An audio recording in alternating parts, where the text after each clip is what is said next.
Hey guys, so yesterday I showed you the Legacy, which is that one there, and now I'm going to show you the Lancaster or the Outback, which I've got as well, which is outside, so I've just got to bring it in because I keep this nice car inside and the Lancaster stays outside.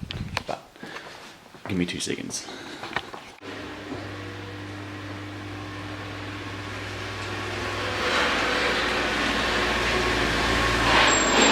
So this is the Outback, or Lancaster as it's actually known as. This one has done 330,000 kilometres, so she's done quite a bit of mileage, but that's why I got her so cheap. So this one's in pearl white, as you can see, and if you compare these colours, this white to the white on the WRX, for example, it's more of a creamy. White. It's actually a very nice colour, and if you see my other videos, I actually have already had one of these before. I had a 2001 facelift model of this, and this is the pre-facelift model, so people in the US will sort of more understand this look as such, because the headlights, the front, as you can see, is quite dated compared to the facelifted model from previous years. So the main changes really compared to this in the Outback is the Lancaster has its own badge here at the front. Instead of that H6 3.0 badge, you can see it's got a nice Lancaster 6 badge, and it also has on the rear as well, same setup, Lancaster 6 and a nice VDC badge. Now personally, these cars compared to the Japan version of the Outback, which is the Lancaster, I find is quite a lot more well built, well spec'd than the US models, and even the New Zealand and Australian models. Even though the NZ and Australian models are derived from the Japan model because they are built in Japan, whereas the US models are built in America, of course. These models are quite well spec'd. For instance, this one's got a few features that a lot of you probably haven't seen before.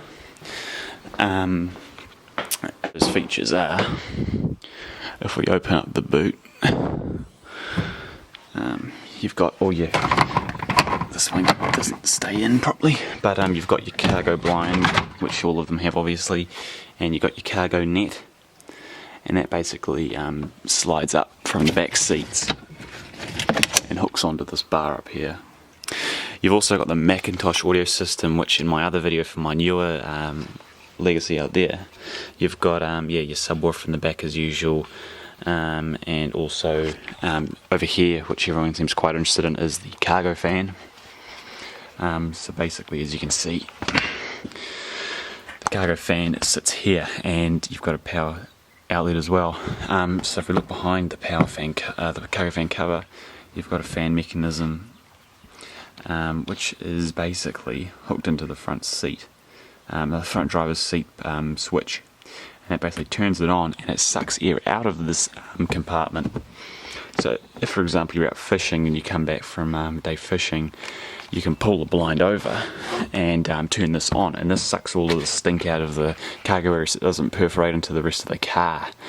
So it's actually quite a good feature. It doesn't blow air, which people get confused with. They think, oh, it blows air, so it'll be good for my dog or something. It doesn't blow air, but not to say you could probably reverse the wiring and make it blow air. We've got 2 storage areas, so I don't know if it'll stay back that well. But yeah, you've got 2 of these, so you can basically lift these up. And yeah, you can basically biff all your stuff in here. They're quite cool. I don't know if the NZ models actually have this, but if they don't anyway, this is what it is. 2 storage compartments, so you can put your beanie in there, or your tape measure, or your tow rope, and lights and all that stuff, and that just slides down like that. And you've also got one further back, which is for maybe your jumper leads or whatever. But plenty of room in these cars, really. More room than you need. I've never really utilised all the room in any of my ones, but if you need, you can pretty much put anything in here, no worries at all. And you've also got the roof. Plenty of space on the roof as well. And these roof rails are integrated roof rails, so they're quite different to the NZ and AU models, and I think Outback models in America, where you've got your actual elevated rails. These are integrated, so they're quite nice. You'll have to forgive me for all the mess on it. I did a little bit of off-roading yesterday. Okay, now back seats and the rest of the seating in these cars. You'll see these seats are a synthetic suede leather. They are very, very nice, and I'd actually prefer it over leather, to be honest. If you look closely, it's perforated leather, synthetic. It's a very high grade, and it's just so nice to sit on. Like, actually, it's just great. Like, it feels more comforting to sit on instead of leather, if you know what I mean. Like, it's less hard and dense. And these cars are just great how they're built. Like, that's the reason why I got one, because I missed my other one so much. Because as I said before, I had this before I had my silver one out the back there. I had this one in a facelift version, and my other one was actually real nice compared to this. It was a facelift and all, and it was top spec, but this is still great. And I missed all the cargo room in these. Like, you can basically fold down the seat here, pull this out, fold all the seats down, and then you can even pull this up here. You pull this handle here, and it lifts this up, folds down, and you can basically fold the whole back seat flat on the floor, so you've just got mountains of room, really. And you can even recline these seats, which you can't do on my newer one. So if you don't have that cargo cover in the back there, you can actually push these seats back quite a bit, so you can pretty much sleep on them, because they recline just like these ones, just not as far, of course. Another cool feature, but I actually can't use it because I don't know what the code was from Japan. If you don't have your keys with you, you can actually pull a handle to unlock the door. And basically you've got a key code, so let's say mine's 1125. I'll basically go pull it once, wait for it to beep, pull it again once, and then wait for it to beep, and then pull it twice, so that's twice for 112, and then so on. And if it's right, it'll actually unlock the car, which is quite cool. Now, if we hop inside, the pre-facelift model, the Japan pre-facelift model is very similar to the American model. You've only got your basic gauges, interior is pretty stock standard. The wood grains are more lighter finish, buttons and all that, same old. You do have a nice wood grain Momo steering wheel, but definitely compared to my old Lancaster, which was a facelifted one, these are way more dated. Like, my 01 facelift had a beautiful electroluminescent dash, which actually all lit up, and it was all red and white, like LED looking thing. It was real cool. This one's just your plain gauges. It also had a real dark wood grain trim. This one's sort of a real light wood. Doesn't look as nice, but hey, it doesn't worry me. Now this car also has Macintosh head unit. Now these are awesome. You've got your bass control here, treble and stuff like that, and you can basically plug your CD in, plug your FM, AM radio in. I've actually wired in a aux cable into it, which is here, and that runs all the way through my center console up into the back of the radio using a module. So I can play my audio through here as well, which is awesome. And the sound system is real good, especially for its age. Like, it's like back in 2000 when this was built, it would have been an awesome radio. The sound quality is perfect. Not as good as my newer one, but the bass is great and all that. So this car was built in August 2000, thereabouts. These cars were originally built from May 2000 to May 2001. They originally released the H6 out back in May, and of course they released the 2.5s back in 1998. So these were quite high-class cars back then. And then in 2001 they actually bring in the facelifted model, which is quite a lot nicer, and it brings this sort of dated look into the 2000s. So the facelift model is quite a lot nicer, but not to say it's still the same car. It's still delivers exactly what I want, and it still is a great car to drive, so it doesn't bother me too much. But if you can get a facelift, get a facelift. Now, the switches on the car, you've got, of course, everyone will know the fog lamp switch. I'll just turn that on because I've actually gone and done all of the backlighting in the car, so everything lights up how it should. So you got your cargo fan and your headlight adjuster. Now these headlights in this car are HIDs, so you can actually adjust the height of the headlights as you're driving or whenever. Now if you let me turn the headlights on, they are a blue tone headlight, so as you can see it's sort of like a blue rather than a yellowy halogen tone. The fog lights are halogens, they're just your normal yellow, but yeah, the headlights are great, they're just beautiful blue HIDs. And yeah, you can adjust the height. I don't know if you'll be able to really see it, but if you look over there, and I just adjust them quickly, this will push them up. You see them slowly tilting up. So that's good if you're pulling a trailer, for example, and your arse end's on the floor. You can tilt the headlights down so you don't blind oncoming traffic. Or you can just use it for if it's foggy night, you don't want to be glaring, have too much glare in front of you, you can put the headlights on the floor basically, and that eliminates that. Now the cargo fan, as I said before, push that, I don't know if you can hear it, but the cargo fan turns on in the back, it's not too loud, and that starts sucking out air out of the back. So yeah, if you got your fish in there or whatever that stinks, maybe a dog, that'll draw all that smell out. Well, most of it, you know, it can't draw out, like if you had some home kill in the back or whatever that was rank and it stunk, that probably wouldn't do too good for you, but still does the job. Okay, now we've got over here, as you can see, another familiar control I believe is the front window de-icer. So that'll take ice off the, well, it actually just removes ice from the wiper blades, and that's pretty, I haven't actually used it because we don't have snow where we are, but that's quite a good feature as well. Also I've added in manually a VDC off switch. Now facelifted cars have this, and I believe later model US models have this as well.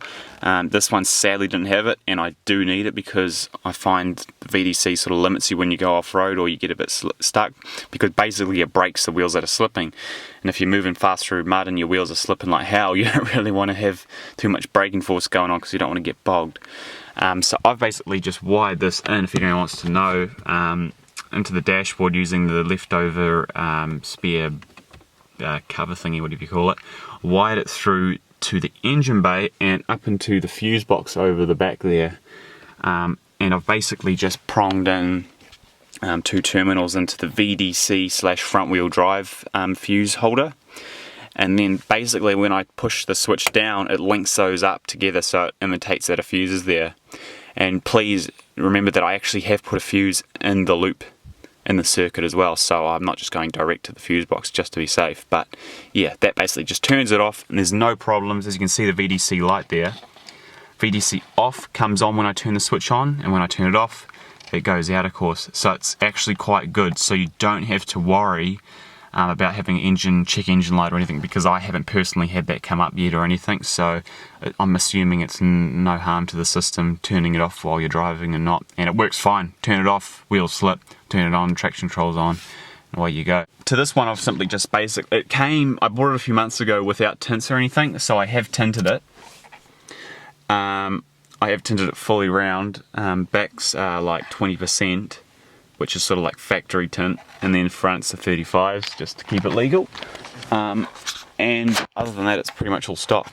But yeah, as I said, if you haven't got one yet and you're thinking about getting one, just get one because they're awesome cars.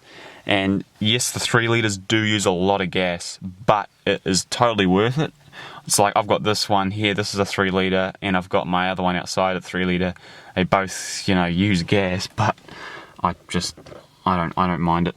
So I've filled it up with 80 bucks of gas, which got me to about just below that second fuel mark there. Gets me about 2/3. I've only done 124 k's so far. Hopefully I can get to like 300. But it just goes to show you they're not the best on gas, but you know, it's worth it. It's worth it really.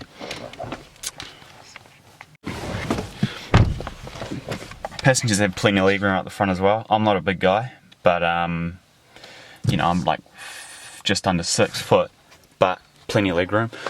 And yeah, so as I was saying, well, this car is the 4-speed auto. These 4-speed autos, especially built for the 3-litre, of course, I've looked up the specs on them, and they're you know, just more reinforced than the 2-litre and 2.5-litre 4-speeds.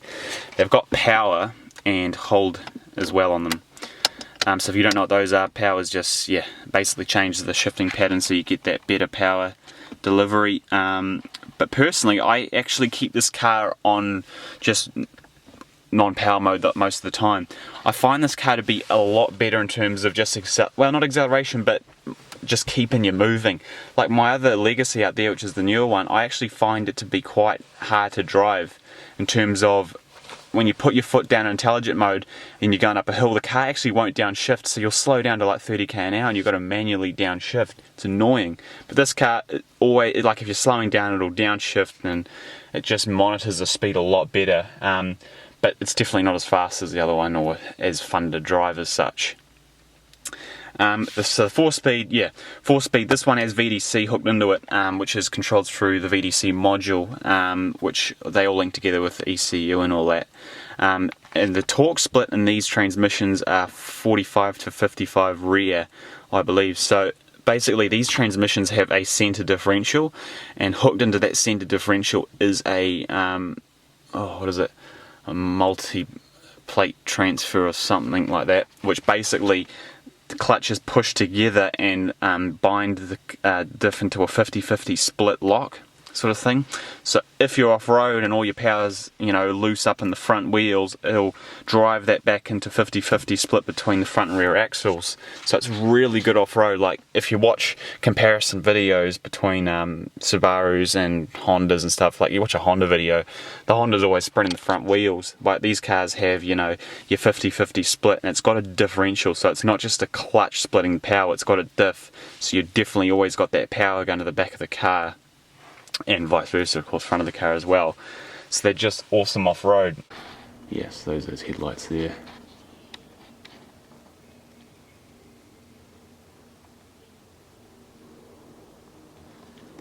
Please just disregard the mess.